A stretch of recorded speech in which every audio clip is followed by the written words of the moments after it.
Halo sobat yang budiman, semoga dalam keadaan sehat dan sehati. Cerita kali ini dikemas dengan gaya kuliah umum yang bercerita tentang harapan. Harapan di tengah kegelisahan intelektual dan keperihan sosial.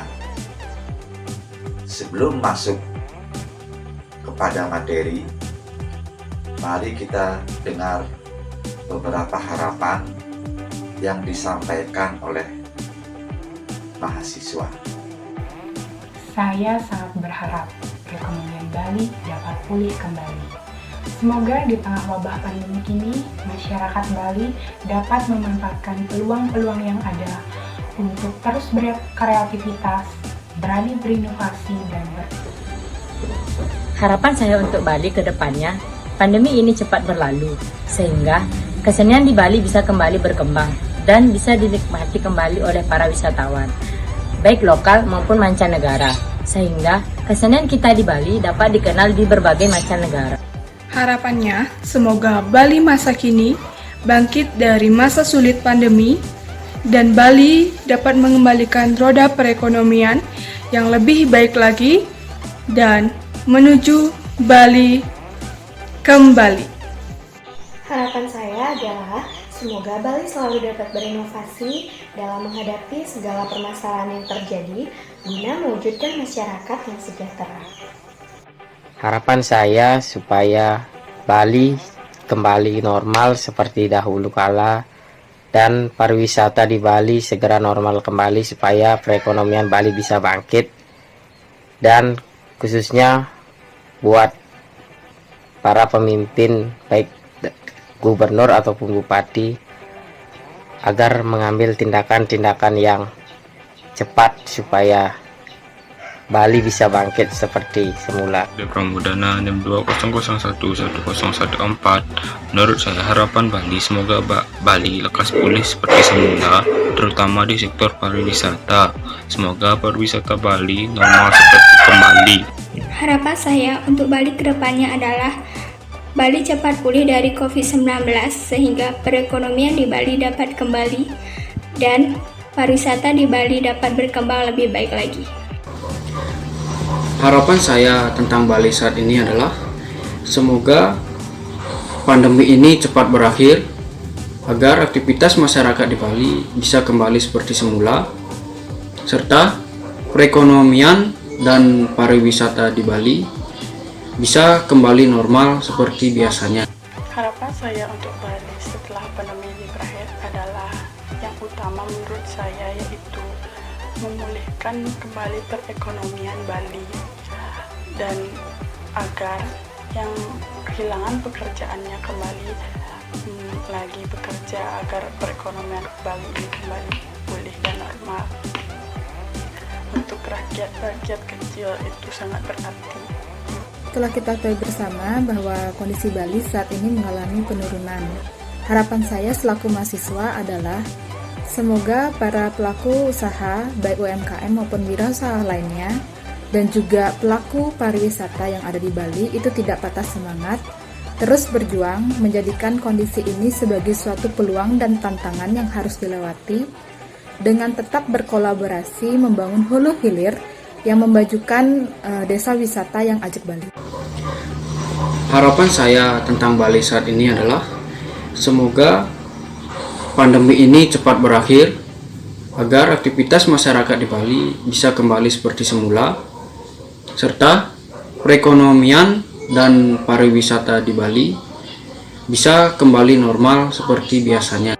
Harapannya semoga di tahun ke depan pandemi ini cepat berlalu dan perekonomian di Bali menjadi lebih baik, terutama di bidang pariwisata agar kembali normal dari sebelumnya. Harapan untuk Bali ke depannya yaitu semoga pandemi di Bali ini cepat berlalu sehingga kegiatan pariwisata di Bali kembali normal dan ekonomi Bali pun kembali seperti semula. Harapan saya ke depannya semoga perekonomian di Bali cepat stabil dan para pekerja yang di PKH agar mendapatkan pekerjaan lagi. Dan semoga Bali dalam keadaan sehat dan sejahtera. Harapannya, semoga Bali semakin maju, semakin sejahtera, dan perekonomiannya semakin meningkat. Dan yang paling penting, semoga Bali cepat terbebas dari pandemi COVID-19, sehingga kita semua bisa menghadapi new normal kembali. Baik, harapan saya untuk Bali yaitu sebaiknya pemerintah Provinsi Bali yaitu memulai hal-hal yang memang bisa dilakukan. Contohnya yaitu yang pertama, menghidupi industri kerajinan rakyat, UMKM, dan koperasi sehingga perekonomian di Bali semakin meningkat. Terima kasih. Harapan saya untuk Bali ke depannya yaitu agar Bali terhindar dari meningkatnya lonjakan kasus COVID-19 dan membangun kembali perekonomian pariwisata wilayah Bali melalui kreativitas masyarakat seluruh Bali. Terima kasih. Harapan saya untuk Bali ke depannya yaitu pandemi semoga cepat berlalu dan pemerintah kembali membangun atau memperbaiki infrastruktur dan juga membangun perekonomian Bali kembali dalam bidang pariwisata. Dan juga yang terakhir semoga Bali aman, damai, dan sejahtera. Terima kasih. Harapan saya tentang Bali ke depannya, semoga pandemi ini segera berakhir agar pariwisata yang ada di Bali bisa pulih kembali dan wisata asing dapat menikmati indahnya Bali seperti dulu lagi dan perekonomian di Bali pulih seperti biasanya. Harapannya, semoga Bali bisa cepat normal seperti biasanya dan terbebas dari pandemi saat ini. Saya ingin Bali seperti dulu lagi, di mana banyak pariwisata yang berkunjung ke Bali untuk melihat keindahan yang ada di Bali. Dan semua orang mendapatkan pekerjaannya seperti dulu sebelum pandemi ini masuk ke Bali. Saya Prince Putra dan harapan saya untuk Bali adalah semoga Bali menjadi salah satu daerah yang sangat maju di bidang pariwisata dan menjadi daerah panutan dan menjadikan konsep Rihat Tekarane sebagai salah satu konsep dasar untuk pariwisata ke depannya. Terima kasih. Harapan saya semoga Bali cepat normal dan perekonomian kembali. Harapan saya agar Bali ke depannya masih menjadi primadona di sektor pariwisata di Indonesia dan juga mancanegara, serta Bali tidak kehilangan citranya setelah masa pandemi ini berakhir. Baik, harapan saya untuk Bali, semoga virus COVID-19 ini dapat hilang dan dapat menstabilkan perekonomian yang ada di Bali dan juga mensejahterakan masyarakat yang ada di sini. Terima kasih. Kata harapan mengaum panjang di tengah pandemi. Ini sangat pantas karena harapan sanggup memberi secercah celah tentang apa yang harus dilakukan. Alasannya sangat sederhana, karena pandemi telah memporak-porandakan indikator ekonomi yang selama ini kita pelajari dan lakoni. Biar materi utopia ekonomi Bali berjalan, baiknya dibuatkan asumsinya terlebih dahulu. Asumsinya, semua sektor ekonomi yang telah ada sebelumnya tidak relevan lagi untuk dikaji. Mengapa? Karena selama pandemi, pertumbuhan ekonomi Bali minus. Ini penting agar pikiran out of the box dari zona nyaman.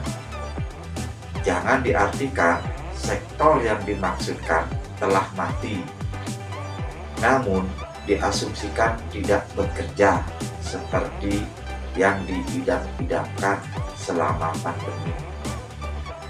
Ini bertujuan agar mudah di dalam mengutopiakannya. Kiranya cerita ini memberi sudut pandang tentang ekonomi Bali di tengah pandemi. bahwa selama pandemi wajahnya begitu suram. Suram karena aktivitas ekonomi mandek, sehingga sumber daya amat langka. Di saat yang sama, pengangguran merajalela dan penghasilan seret. Hal ini berpotensi menyeret garis kemiskinan semakin menebal. Kiranya campur tangan pemerintah menjadi penting karena pemerintah memegang budget terbesar di tengah pandemi, sedangkan sektor swasta terseok-seok. Namun, sukses tidaknya campur tangan pemerintah terletak pada skala prioritas yang ingin dituju, sehingga daya beli masyarakat paling bawah menggeliat. Pendeknya, memompa tingkat konsumsi pada lapisan sosial yang paling bawah. Mengapa ini penting? Karena diduga jumlah lapisan sosial paling bawah menggelembung, dalam arti jumlahnya bertambah.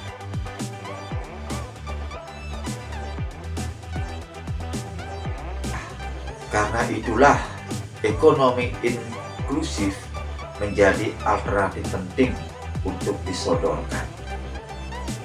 Apa itu ekonomi inklusif?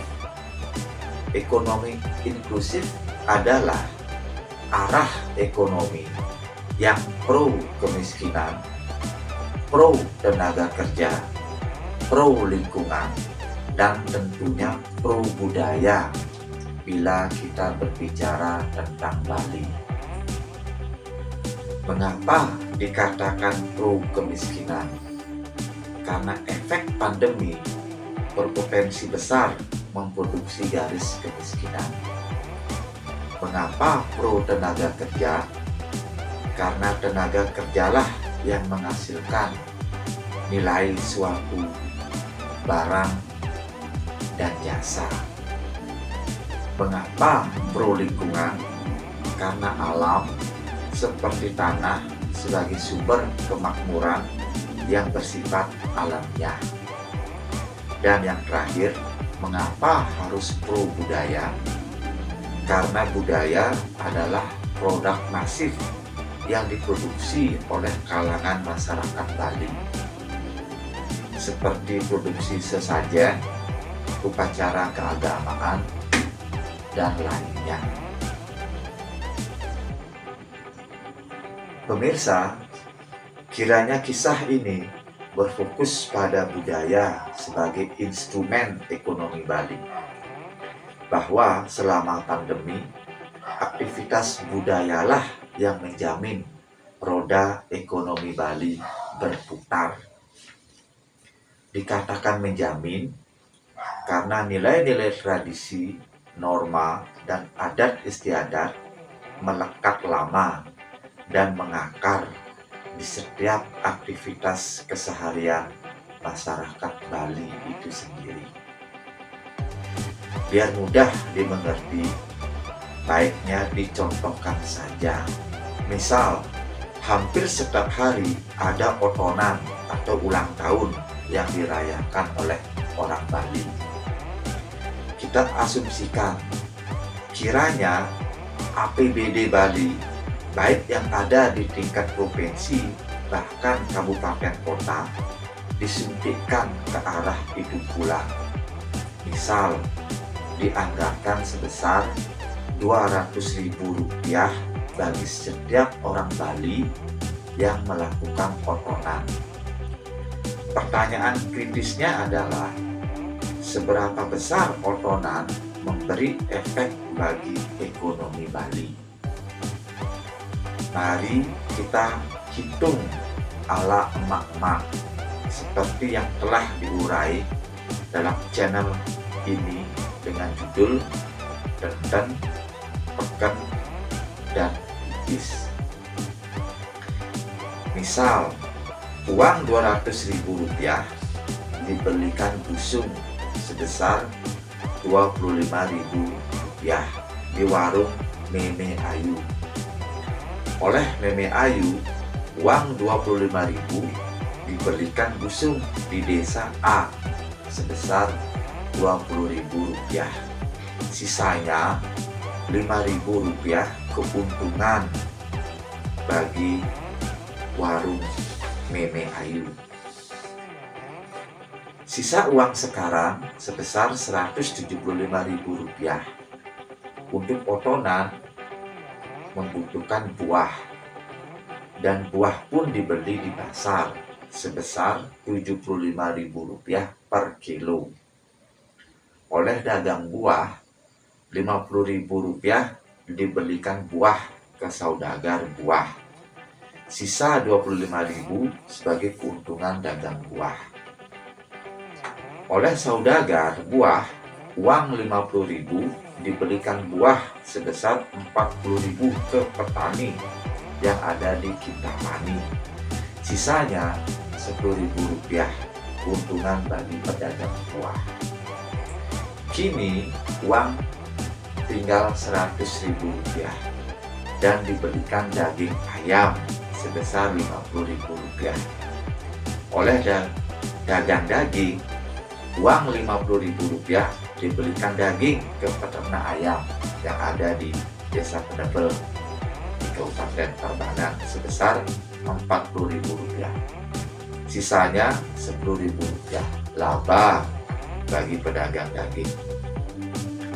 Sekarang uang tinggal lagi Rp50.000 yang diberikan sarana dan prasarana potongan di pasar. Anggaplah uang Rp50.000 diberikan bahan baku upakara sebesar Rp40.000 ke ibu-ibu yang membuat sarana yang dimaksud. Sisanya Rp10.000 adalah keuntungan. Nah, dari transaksi di atas, maka dapat dihitung bahwa uang Rp200.000 yang disubsidi oleh pemerintah untuk potongan berefek sebesar Rp390.000. Apa artinya? Artinya roda ekonomi berputar 1,5 kali akibat dari transaksi per satu orang potongan.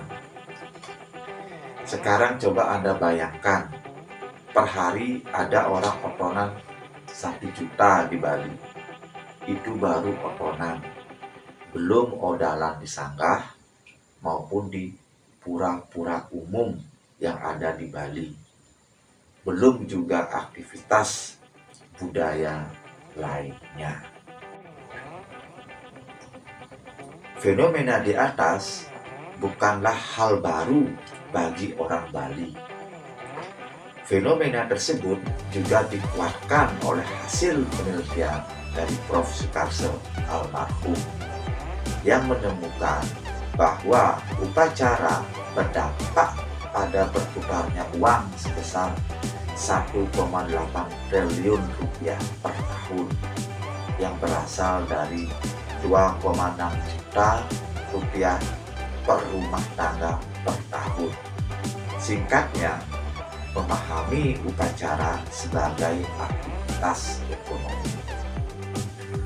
Upacara bukanlah beban, melainkan biaya. Bila diartikan beban, maka pelaksanaannya akan ditunda. Bila biaya, maka perhitungannya diakui sebagai aktivitas ekonomi.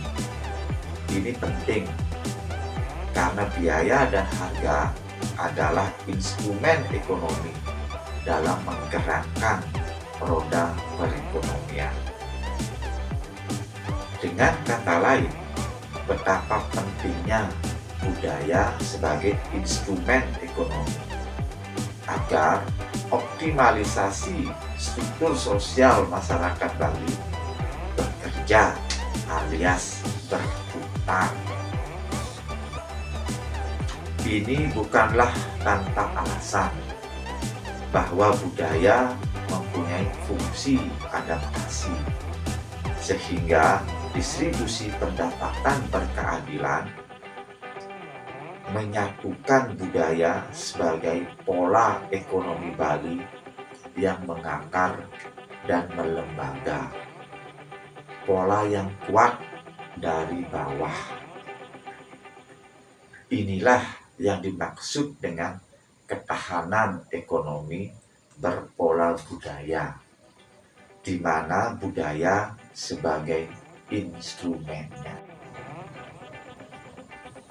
Apa pesan utama yang ingin disampaikan dalam materi kali ini? Pesannya yang pertama, isi pembangunan dan bentuk pembangunan harus berjalan selaras, yakni moral atau otonan sebagai sumber pencarian material atau kemakmuran, dan material sebagai sumber perbaikan moral. Yang kedua, budaya memproduksi keteraturan dalam berekonomi, mengingat budaya sebagai instrumennya. Ketiga, ketahanan ekonomi berpola budaya memproduksi mekanisme pertahanan diri yang kokoh dalam berekonomi. Pendeknya, tradisi sebagai strategi pertahanan dalam berekonomi. Keempat, budaya sebagai bagian dari modal sosial Bali adalah landasan fundamental yang kuat karena berbasis kepada saling bekerja sama dan saling membantu atas kesepakatan bersama yang telah disepakati.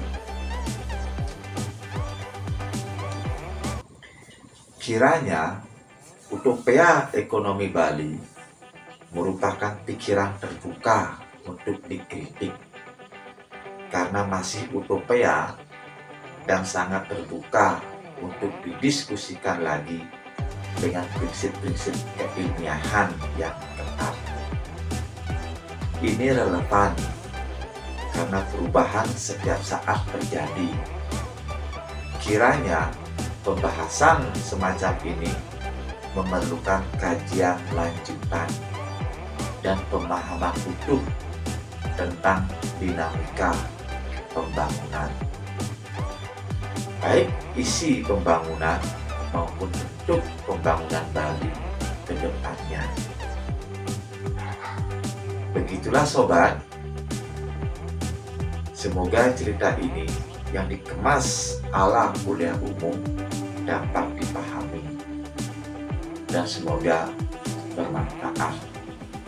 Sampai jumpa di cerita berikutnya.